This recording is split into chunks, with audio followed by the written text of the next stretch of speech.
The memo, we 5534 Petrov menu 8904. It's different codes for the doors here. And this one was open. We have 8904. 8904. 7037. 5303. 8210. Okay, good. That was a nice find. Let's kill this one.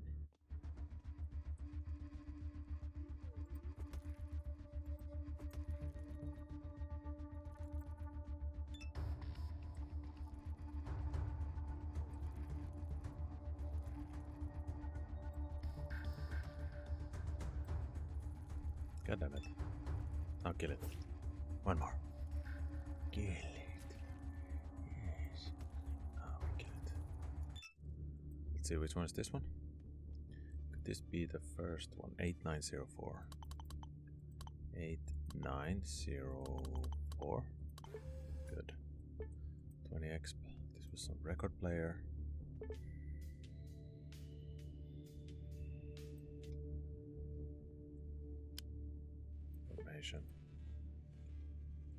Turntable Vega.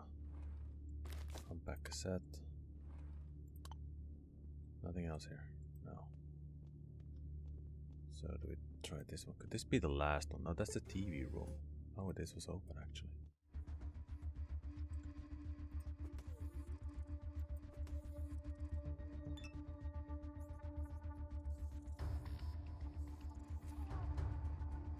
Holy shit, rodents do same damage as me on damage.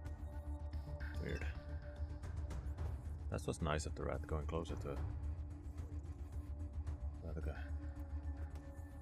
One more. Good. These ones had... No, they didn't actually. There was nothing in this room. Oh. Well, there was the exp. That was worth it. This is probably the next one. Is that then 7037? Yep. Piece of paper.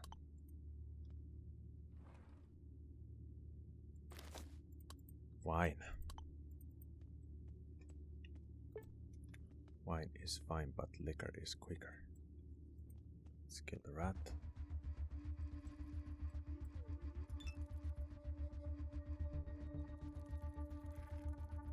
Nice. Oh, almost dead. We critted it. 37x, but this has then 5303.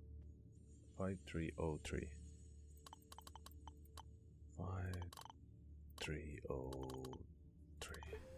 Nice. Oh, dead guy. Stimulant. Ooh, rubles. Some rich guy living here. Can we do anything to these ones? Nope. This is then the last one. 8210.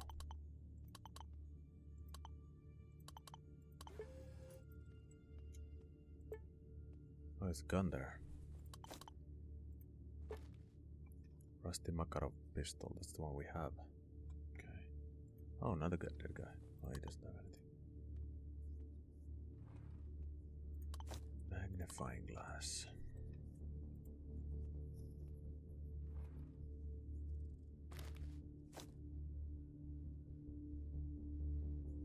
(27th April 1984). Hello my dear reader, I'm starting this journal as my friends recommended, even though I doubt anyone but me will ever get to read it. A week ago I started my work in a secret, my word, Laboratory 317. Here I will spend 2 years minus the vacation time, and to be honest I have mixed feelings about this. Sure, the work we do here is really interesting, and the lab itself is simply amazing. Such new equipment. On the other hand though, my wife just gave birth to our daughter, and I miss them both so much. I also miss my friends and my parents. When I get mixed feelings like that, I try to remember that I am here to do my dream job. True. And everything turns for the best. If only the guys from the institute would see me now. Well, that's that. My first entry. Better go find something to do.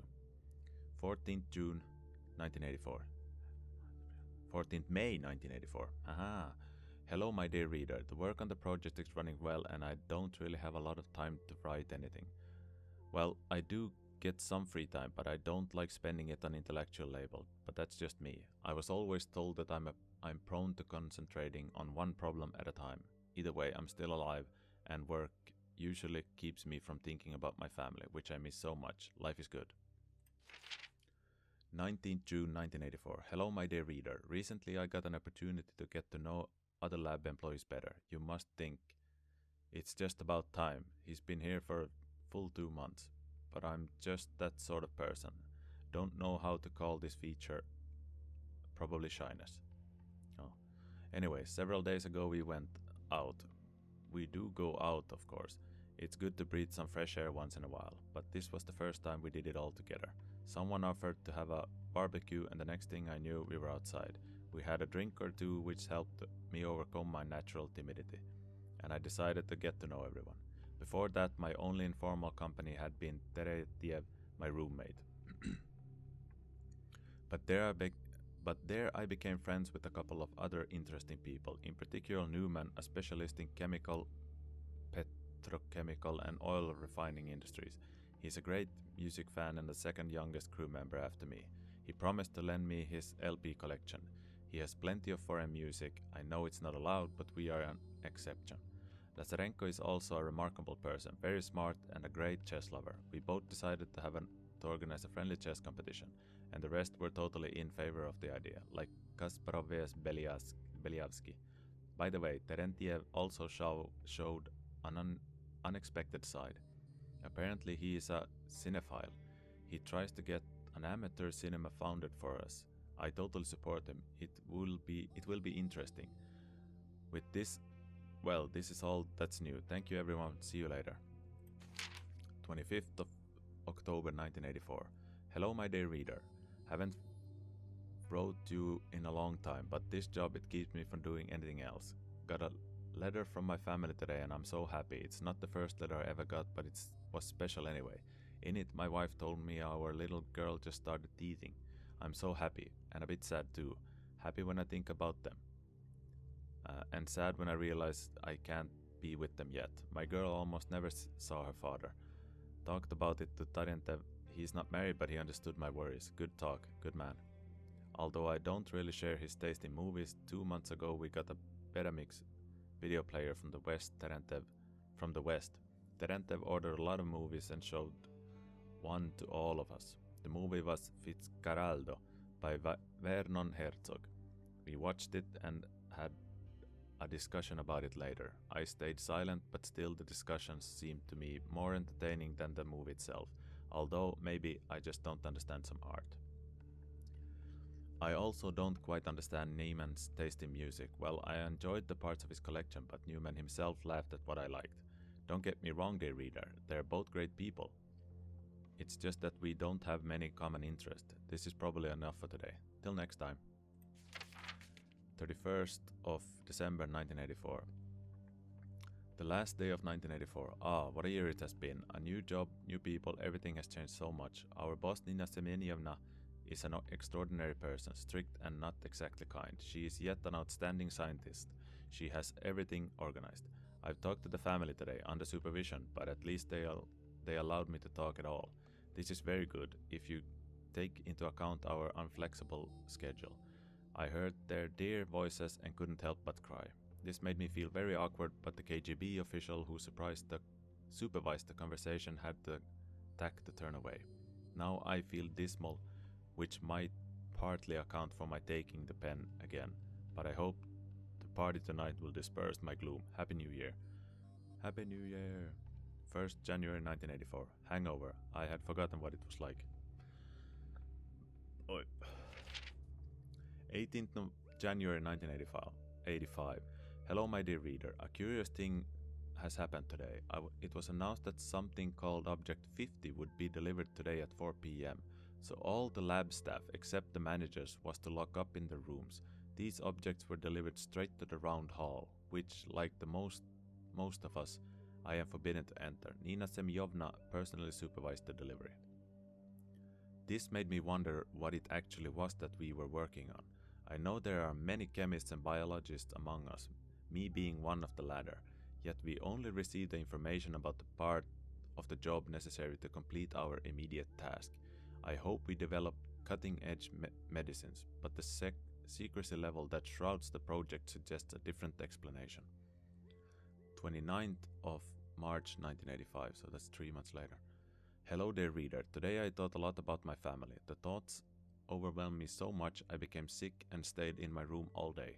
I miss my family so much it's tearing me apart. I know it's a weakness, but I can't handle myself. I understand that other people in this bunker must feel the same, both scientists and soldiers, but nobody mopes around because of that, only me. Had a chat with a soldier today in one of the corridors. We rarely see eye to eye on the military personnel, even though we live in the same bunker. The man wasn't very talkative. I suppose that's reasonable. Nobody would hire a chatty type of this line of work. We don't get television or radio down here, only newspapers, which I dislike. So to keep the conversation going, I asked the soldier about the latest news. He told me that we have a new Secretary of the State, Mikhail Gorbachev. The tensions between USSR and USA are more rotten than ever. Gromyko and Schultz had a fight once more. There was a plane crash near Minsk, no good news to be sure. And that's my only story for today. See you later, dear reader. 21st of April 1985. A year. It's been exactly a year since my first note. True, my reader, I haven't exactly been generous with my notes, yet this date still calls for celebrating. Especially now that I have good news. I'm going to have a vacation in summer. The very thought of me meeting soon with my family, my dear daughter and friends, gives me strength and inspires me. I don't even want to think what we've had another delivery of the Object 50. This time I was able to get a glimpse of them. Terentiev tried to talk me out of it, but my curiosity took the best of me. Our doors weren't locked, so I peeped out cautiously.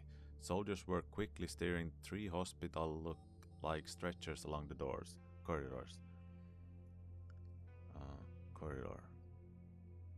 On the stretchers there were things, covered by sheets. Judging by the size, they might well be bodies. I told Terentiev about it, and he said the object must be corpses from the nearest morgue. Well, everything's possible. 27th of April 1985. Had a fight with Laretyenko today.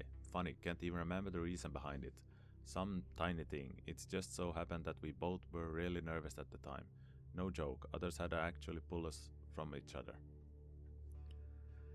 When the men escorted us to our rooms, we simmered down and later even made peace. As we shook hands, we couldn't remember what made us so aggressive before. Decided to play chess with Laretyenko. Terentiev joked about it, saying the fight in a chess match is an important... saying the fighting in a chess match is an improvement from using our knuckles. I wholeheartedly agree. 7th of July 1985. Hello, my dear reader. Haven't had reasons to write for a while. At first I had too much work, but then they threatened they wouldn't let me go on vacation. But thanks to Nina Semyovna, it all sorted out. Then I actually went on vacation. I won't describe all of the feelings that overwhelmed me. I don't trust the heartless paper with such strong emotions. I'll just give a basic outline. My wife, my parents, my daughter, and I decided to go to Palanga, to the Baltic seashore. We visited the Amber Museum and the Botanical Garden. The sea was unimaginably cold, but we swam a lot anyway. There's a curious legend about one of the local attractions, the Birut Hill. According to it, the wife of the medieval Lithuanian Duke Kęstutis was born there. Birut herself was pagan, and after her death there developed something of a cult in her honor. I didn't quite understand why, but as the story had always been very far from me, I was amazed at the literary value of this legend. Also, during the vacation I noticed I was watched, although it wasn't too annoying. It spoils the impressions from the trip anyway, but not too much. Among the latest news, Edward Sherevedze has been appointed the Minister of External Affairs. There is There's a war in Israel. Terrorists have taken over a plane and some loony has spilled acid over a painting in the Hermitage and cut it with a knife. History takes its course. Now, reinvigorated, I'm back in the lab, ready for work again. Till next time, dear reader. 19th of October 1985. This night I had a strange dream, as if I'm going somewhere at night in Leningrad. Well, not going somewhere, more like running from something. I ran into the first house I see, an old-fashioned one somewhere in the center of the city. Then I look behind me. It's so dark in the hallway of that house, and empty at first glance, but then I suddenly feel that I'm no longer alone. Everything is quiet, but then I hear someone calling for help, and this voice, it's so alien, not human at all. I awoke in a cold sweat today. 31st of August 1985. No, December. It's last year. Hello, my dear reader. Another page is closed. A new 1986 year is coming, and I don't even know what to say. Everything seems to be in order. My work, mysterious as it remains, is in full swing. We live in harmony, and soon I return to the Civvy Street, as our army men here say. But I feel uneasy for some reason. Since I first had that creepy dream, I've been having nightmares. As soon as I start drifting off to sleep, weird voices sound in my head, talking and talking and talking. I can't understand the language though. Are they even really talking? If anything, it resembles the rustling of the leaves. Terentiev tells me to speak with a doctor, but I'm not overly enthusiastic about it. I don't see any reason. I'm not mad. And what is he going to tell me anyway? Probably that it's homesickness that caused me nightmares. I know it already. Obviously, a family means a lot to me. I'm just not cut out for all of this. 7th February 1986. Dreams continue, starting to understand some of the phrases, but no meaning behind them. Some random jumble of words. Terentiev always looking at me funny. I look at myself funny too, especially after Lazarenko told me he has similar dreams. What kind of devilry is this? Asked for a phone call with family, was told that the current situation does not allow it. Never got them to tell me what is wrong exactly. Always sleepy, everyone is drowsy. I understand why I'm feeling sick. No sleep, sorrow for my family, but the others, why are they feeling so bad? I never get to see Nina Semyenovna anymore. When I do, it's just for a moment. She's not herself anymore. Circle around her eyes, hair all messed up, moves so nervously. 4th of June 4th of May 1986. Someone wanted to get outside, but they wouldn't let him. After what, we revolted and demanded an explanation. They promised to tell us everything tomorrow. 5th of what was it? May. 5th May. We did it. We finally really did it. You maniacs, you blew it up. Ah, damn you. God damn you all to hell. We sent a detachment of soldiers to the surface. They never returned. Probably died. Power and oxygen supply is consistent. The bunker was built to last for centuries. But we do feel the shortage of, however. What we do feel the shortage of, however, is food. Actually, it was food we sent the soldiers to get. Funny, isn't it? This state-of-the-art fortress has everything to sustain life except food, and any reason to do so. It's weird, we've broken down so quickly. Although, why does it matter? No more dreams now. Once I was wandering alone along the corridor, I saw Nina Semyenovna. She was heading for the lab with a gun and a gas can. I wanted to talk to her, but she gave me such a look I didn't dare. I haven't seen her since then, and my dreams stopped. All of them. I have no dreams at all now. Anyway, that's what it is. 1987. Stole a handgun. Funny. 1 round left in the clip. Makes you think. 1987. I found Terentiev today, lying in his bed, dead. Apparently he'd overdosed on sleeping pills and died in his sleep. I think it was deliberate, and I can't say I don't understand him. I thought I'd toss a coin. Tails means yes, head means no. Tails. Well, okay. Goodbye, my reader.